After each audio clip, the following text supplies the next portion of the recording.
Ludo Know? Ittle Dew first started out before Ludosity even formed. It was a video game created as a thesis for college by Daniel Ramar and Joel Nystrom.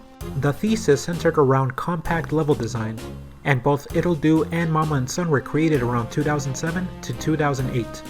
Joel stated in an interview that he wanted to make the game as dense as possible and trim out any fluff needed to demonstrate compact level design. The game stars an early design of Ittle created by Johannes Helgeson, who wakes up to find that her partner Tipsy has gone missing.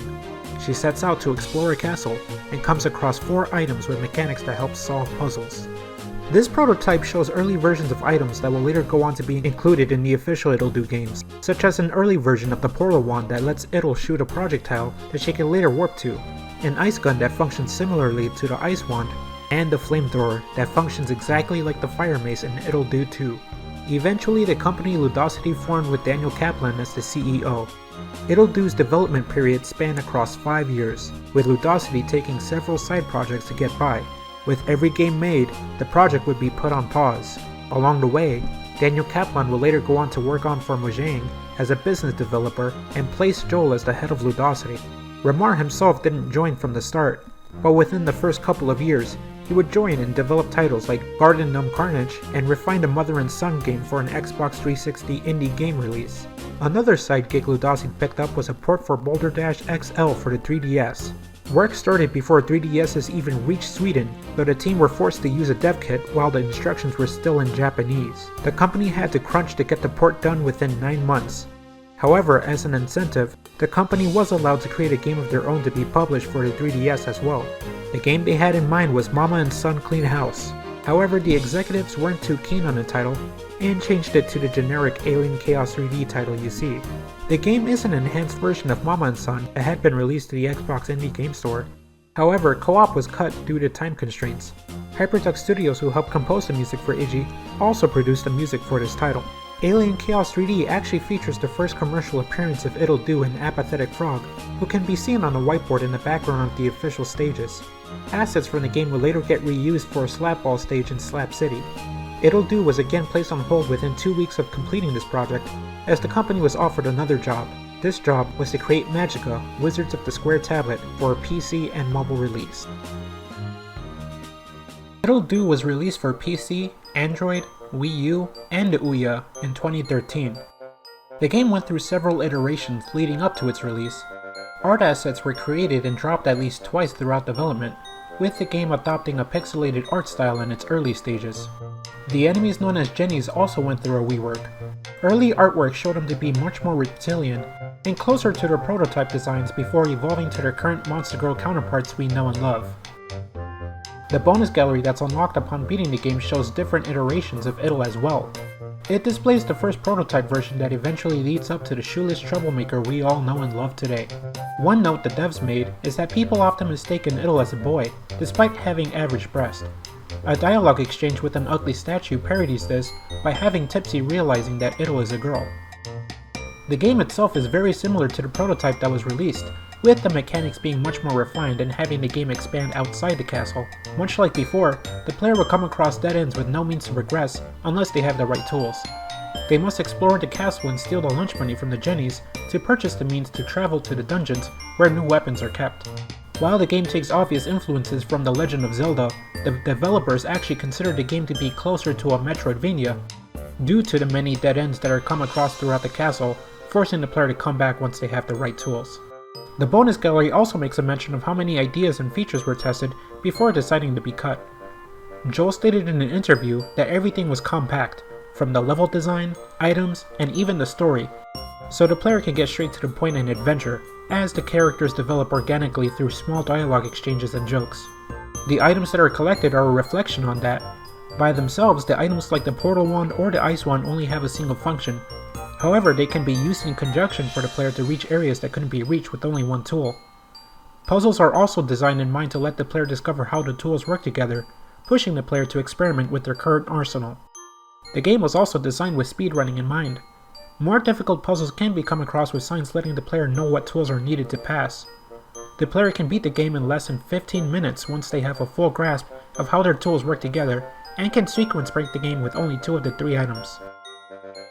Ittle Dew goes on to make various appearances as cards in Card City Nights. The character herself makes an alternate universe appearance as Little Dude. He is the grandson of the Card King, who takes his likeness from Iden Carver from the shopkeep of Ittle Dew. The game is a mix of the Final Fantasy VIII card game, Tetramaster, as well as Might and Magic Clash of Heroes. The game is played by linking 3 cards together with arrows in order to activate their effects depending on the symbols. The main game also takes inspiration from the Pokemon trading card game. Much like the Game Boy title, the player is rewarded a booster pack when defeating certain opponents, and the object of the game is to collect the 8 legendary cards to face the Card King and claim a large cash prize. Little Dude is a bit of a parody of the rival that stops to challenge the player at certain intervals. However, unlike the rival in the Pokemon games, Little Dude doesn't actually make it that far. 2 booster packs based off her game are available to the player, with Ittle starting on a rare attack card that removes an opponent's card from play upon activating an attack. She is also one of the legendary cards that the player acquires by defeating Fiery Lady.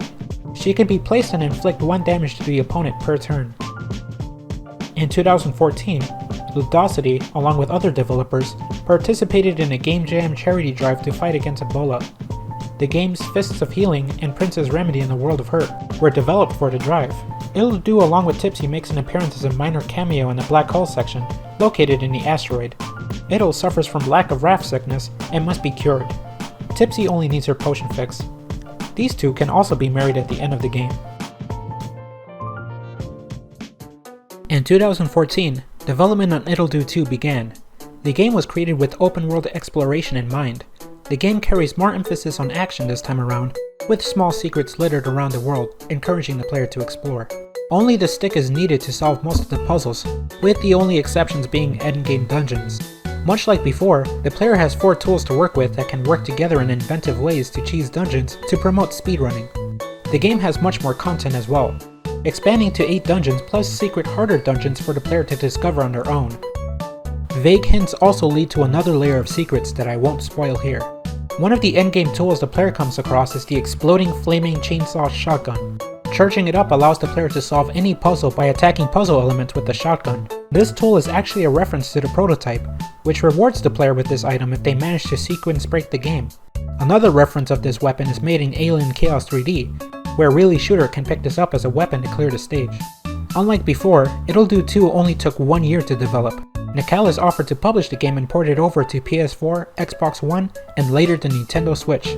Delays in communication, however, pushed the game for a 2016 release. While the game was highly praised, it wasn't without its criticism. One complaint was the emphasis on action. Its predecessor was more puzzle-oriented, with enemies occasionally serving as an element to a puzzle. In Ittle Do 2, there were many enemies that disrupted flow and served no real purpose since there was little point in defeating them. Another complaint was the fact that the puzzles were considerably more simple due to the open world mechanic. Puzzles had to be simple enough to be solved with the stick alone, with the real challenge not occurring until endgame dungeons were reached. The Nintendo Switch version is considered an enhanced edition that includes some HP balance changes and reduces enemy count in the game to help address these issues. The Switch version also includes an entirely new world with 5 additional dungeons that emphasize puzzles with new bosses and secrets that are optional. It is currently unknown if the Dreamworld content will be carried over to the other ports. A small homage to Ittle can be found in the Ludosity mobile game, Saicard. Saicard features an alternative dungeon crawling game where you play as the cyborg friend, who has to save her friends. Small items can be picked up and interacted with along the way. One item is a stick, which the player can light on fire. This is a small nod to how Ittle can light her stick on fire in all of her games to ignite flammable objects. Card City Nights 2 is a sequel that reworks the mechanics of the first and have both players share the same board. This allows them to disrupt each other's chains, with some cards being able to link to their opponent's cards. Card effects are much more intricate compared to its predecessor, and now cards are powered up and begin to count down when a chain of 3 cards are established. The game features various new mechanics, such as bubbles, locking, freezing, delaying, and much more.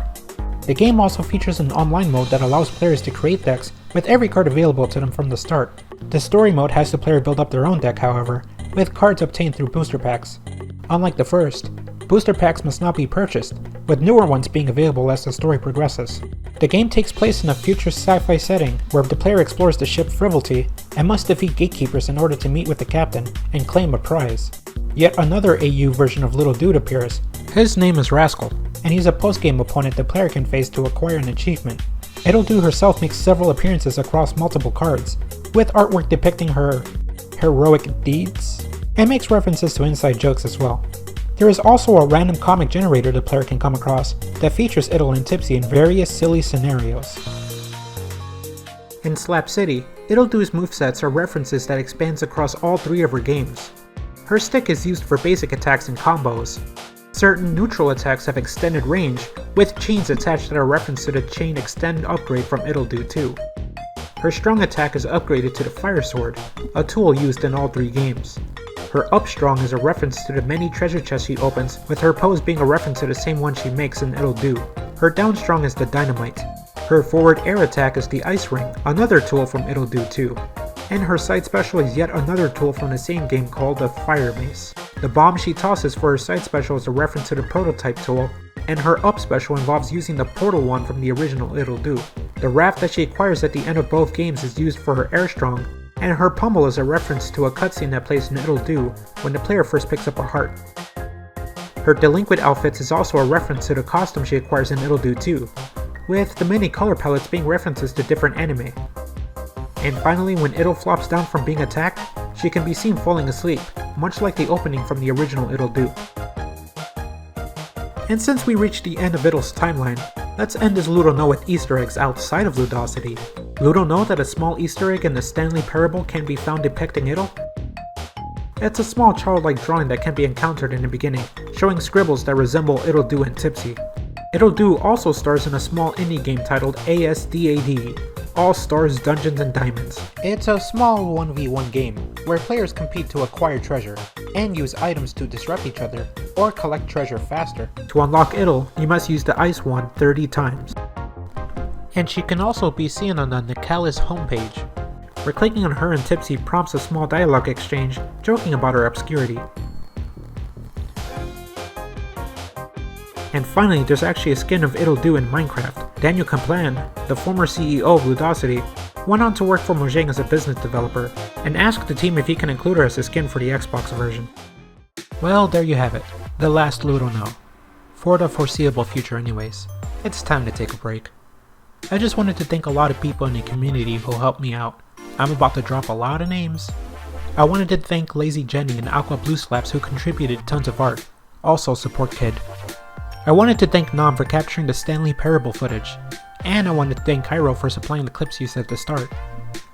And I also wanted to thank Crystal Creation and Ted Kinston as well, both of them helping me out in the past. Thank you so much for watching. This was the second largest video project yet. I'm going to slowly branch off from Ludosity related videos soon, since nearly all the topics are covered already. There will be still a couple in the future, but we'll wait and see what the devs at Ludosity have in store with story mode around the corner. See ya.